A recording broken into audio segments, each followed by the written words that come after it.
For this video, I'm going to explain to you the trigger adjustments. On the Luxe AIRE, there's 4 trigger adjustments, and they can all be made with a 5/64 Allen key, which is provided with your marker. The 4 trigger adjustments are this front screw here controls the post travel. So the more this is screwed in, the more limited your trigger can go backwards. The bottom screw behind the trigger controls the pre-travel. The more that's screwed in, the more limited it is on the front side of the trigger. So if I unscrewed that some, my trigger would go forward. The set screw above that is actually the magnetic tension screw. So we chose to use stainless steel screws because they're not as magnetic as steel screws. So we always wanted a nice, light, smooth trigger pull. It still is slightly magnetic, so screwing that in will increase your trigger tension some, but if you do want a more snappy trigger, you'd actually want to replace this screw, and it's an 832 by 3/16 inch cup point screw.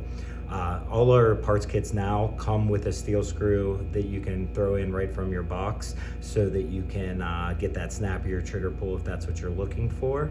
Some of the early ones didn't have it, but that's the size you'd be looking for, and they're only a few cents a piece.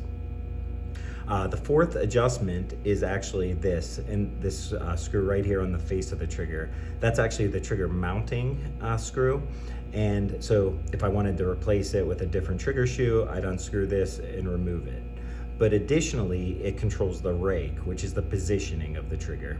So once you have all your other ones set, if you loosen this slightly and not remove it, you could move the trigger to where you want it, hold it in place, and then tighten this screw down. It is important to mention that because of this active adjustment here, you want to make sure that this screw is tightened pretty firmly, or else if you are, manhandling your trigger when you pull it, you could shift that back some. So make sure this is nice and snug. And to go over the 4 adjustments again, this is the trigger mounting screw as well as the rake positioning on your trigger. This is the post-travel adjustment screw. This is the pre-travel adjustment screw, and this is the magnetic tension screw.